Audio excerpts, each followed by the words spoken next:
don't know. So back to, here's some more, how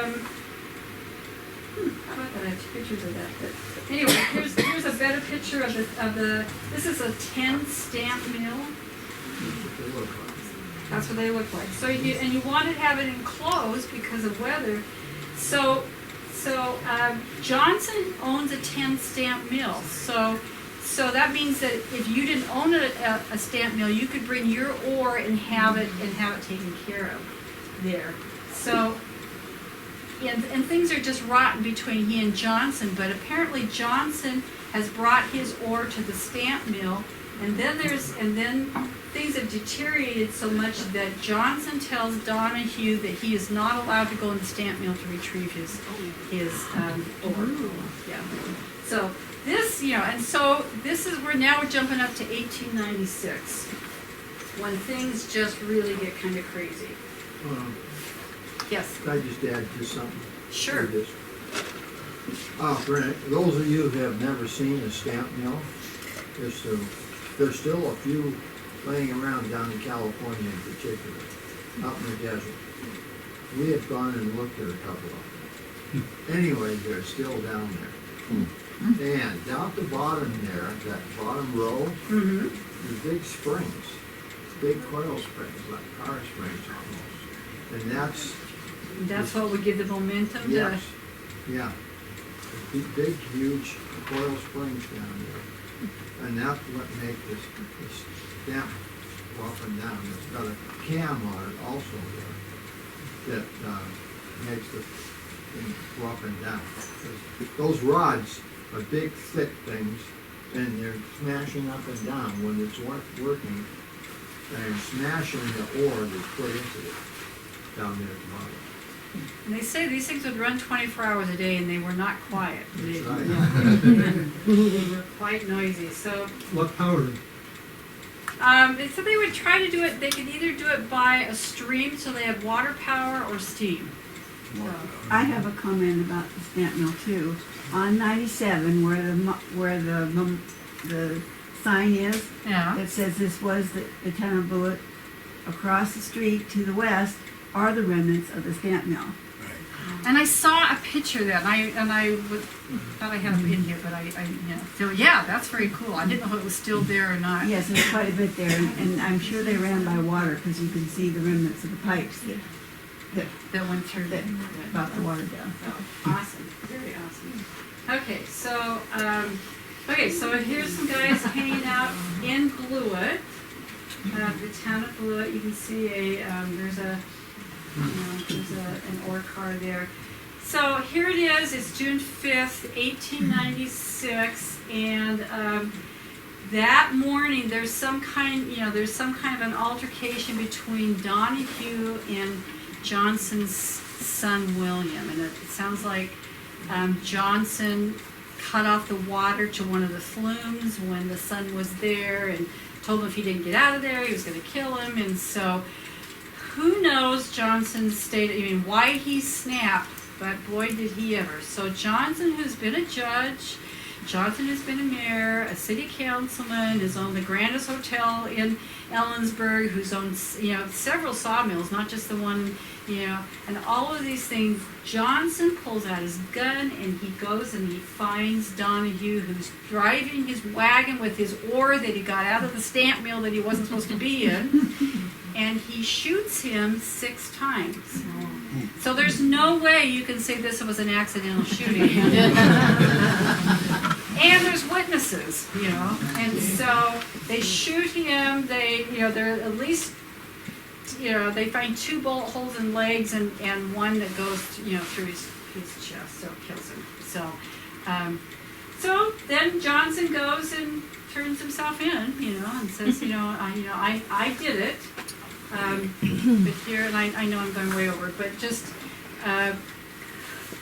the first jury that they have on this, one of the jurors gets sick, so they have to, stop the trial and just continue it. The new juror comes in, takes his place, and that juror decides that Johnson is not guilty, so it's a hung jury. So, all right, so let's fast forward. In the meantime, Cleo, all of Upper County, all the United States is in this national depression that just really has swept the country. It has, everything is in the financial depression till the end of the 1890s, and then things pick up and things start to look much better. And in fact, coal is discovered in Cleon on Thomas Gamble's land. So, yeah, and things look up. But we're going to fast forward now to 1908. 1908, Johnson is living in Cleon.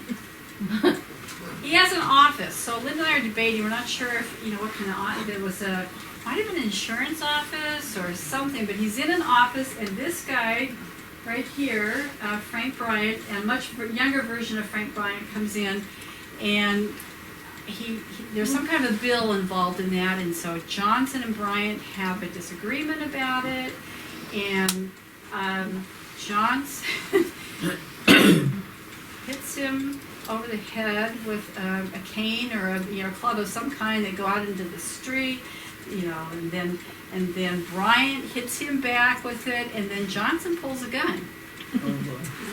Pulls a gun, and this is, Johnson is 66 at the time, so this is a lesson that you never tangle with younger men. So I think Bryant is 31, he's 66. Bryant puts his finger in between the trigger and the barrel and keeps it from, firing on him, and then they keep scuffling, and he ends up removing his finger and pulling the trigger, and it shoots Johnson, who's now, and shot him. So, in ironies of ironies, Johnson, who murders Donahue, is then shot and killed by Frank Bryant, who goes on to be the county game warden. Which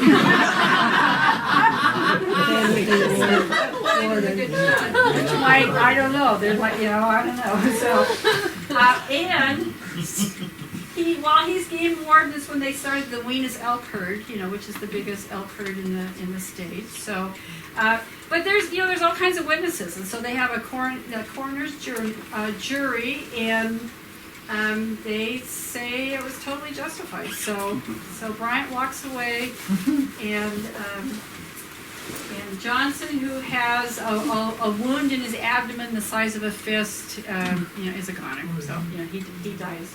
He dies within a couple hours. So there's his death certificate. Can you read that one? I can. Pistol shot through the abdomen, severe hemorrhage. Yeah, totally severe. So we're just going to try to wrap this up real quick. The epilogue, I just want to tell you that Cleon does kind of live happily ever after, because, and if there's a hero of the story of all people, it's, Thomas Gamble, because he finds coal on his property. He actually sells it to another coal company, which in turn sells it to the Northern Pacific Coal Company. They decide to develop that, and all of a sudden Cleon, that has just kind of struggled, but in the turn of the century, population is picking up. In 1902, the city is incorporated, and all of a sudden there's 1,250 people, and by 1908, there's like almost 3,000. So, way to go, Thomas Gamble, for discovering coal on your property and doing that. So Lynda's just going to do kind of a little epilogue, just what happened to the rest of these guys, and we'll call it good. So I'm going to be real quick. You want the lights on? Yes, please. Or you? So most. Whoops. Yeah, just one of them. Can we leave the?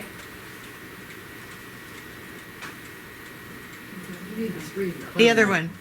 Well, okay. There we go. Here, Lynda, how about? There we go. It's just the flashlight. Just the first one.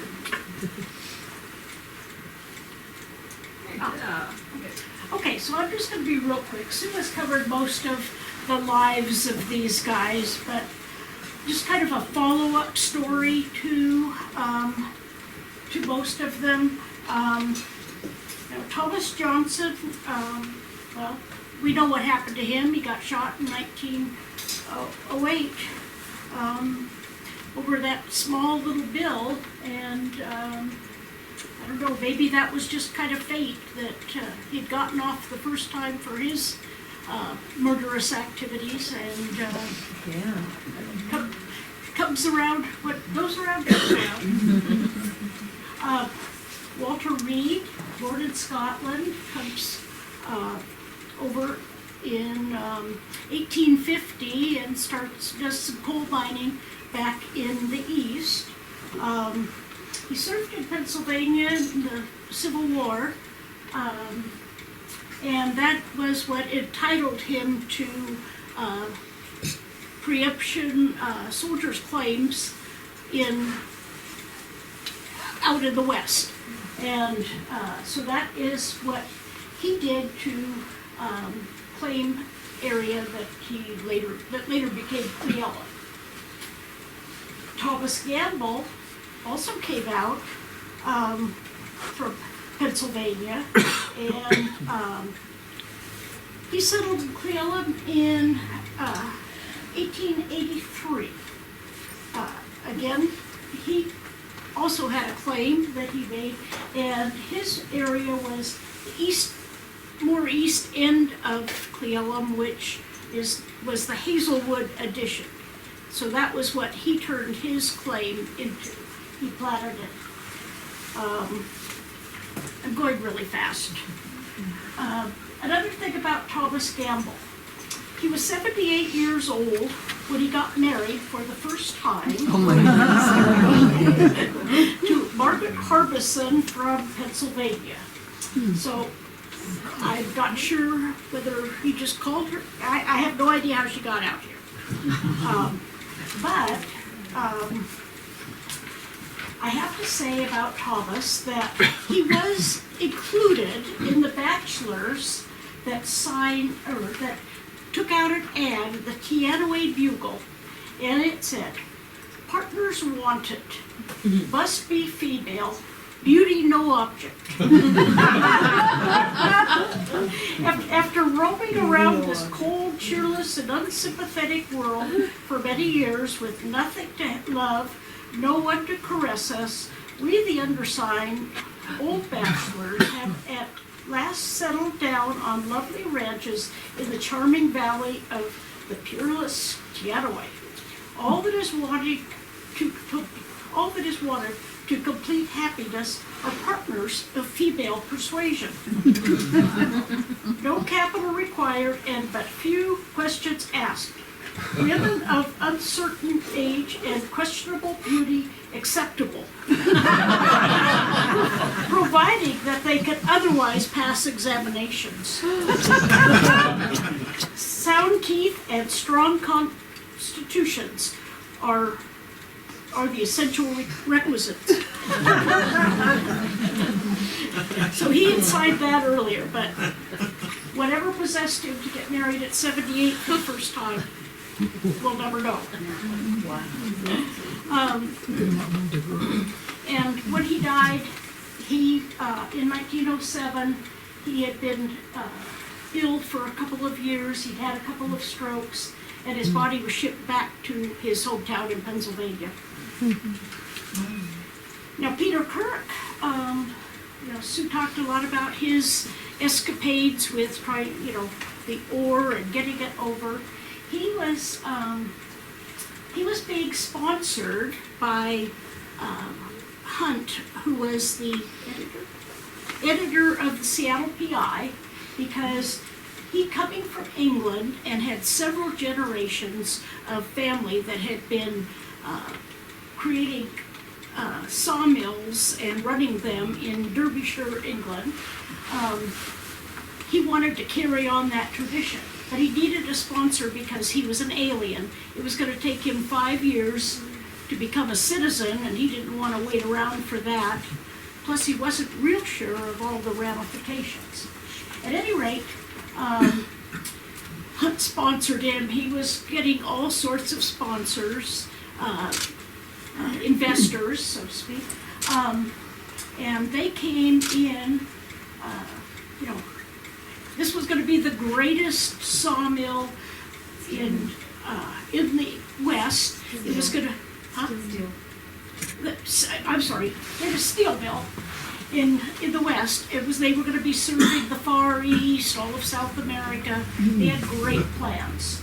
And they thought with the perfect spot there on, Kirkland, but they had the ship canal coming through. At any rate, in the end, 1895, the steel mill kind of folded.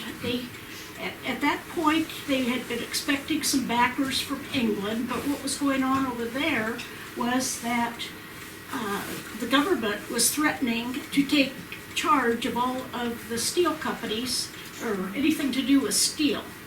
So the backers that he was counting on from England backed out, and turned out that, the ones that he had from the U.S. were, they all went bust, basically, because he couldn't make it work. At any rate, he ended up not going bankrupt himself, because he still had claim to a lot of cash over in England that he had not been able to get a hold of yet. He died in 1900. He died in.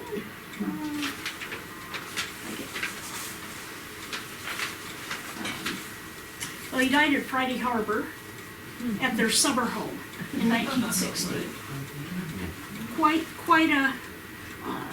I guess there's a huge park. I have never been up there, but apparently there was quite a mansion that he had up there that he developed. Donahue, other than the fact that he and Johnson seemed to be in constant upheaval, so to speak, we don't know a lot about him. He owned a ranch near Ellensburg. He was 45 when he was shot by Thomas Johnson and blew it. And he was buried in Ellensburg at the Holy Cross Cemetery. Frank Bryant, everybody. He was a native of Iowa, came west about 1887, and originally settled in Roslyn, where he was married in 1899. He listed his occupation at that time as a clothier. So we're not real sure how that fits in with his later having the real estate or insurance office in Salem. But he eventually ended up out on the Teanaway. He served as the county game warden. Now Martin, we don't have pictures of. I don't know what more we can say about Martin. He also, he had the Cleveland Tribune, but he also was running the Roslyn Sentinel.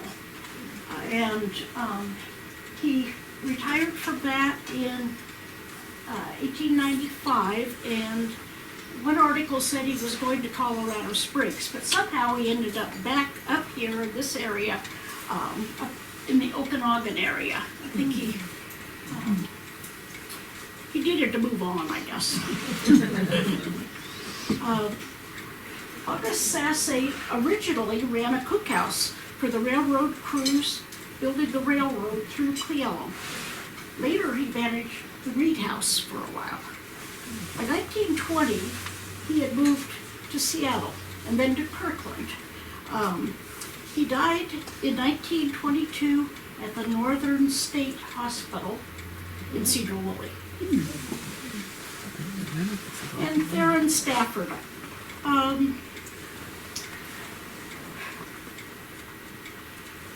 He came from Canada originally, and Sue said most of the things that could be said about him. He died in July 1909 after a 3-year illness where he had totally been an invalid. He couldn't leave his house unless he was accompanied by his wife or somebody, and that was a very rare outing. So, I think that's And it. his son Charlie. Oh, yes, okay, I'm sorry. I was trying to hurry things up. So, Theron Stafford he came out, he originated in Canada, went to Michigan, and was a druggist there. Had several other professions, but became a druggist. Came into Cle Elum and started a grocery and drugstore. Him being from something to do with medicine, he was often called upon to act as the town doctor. There's a story of him successfully amputating a lady's leg that had been crushed by a falling tree. He also pulled teeth, and he was kind of as close as you can come to practicing medicine. His son Charles, who was already known in Cle Elum, first of all, he had been the first boy born in Cle Elum. At the age of 4, he started a fire, so he was a well-known name. In 1907, he graduated from the University of Washington with a medical degree, and he became the first doctor in Cle Elum. Charles Stafford. So. So, okay, that's our melodrama for you.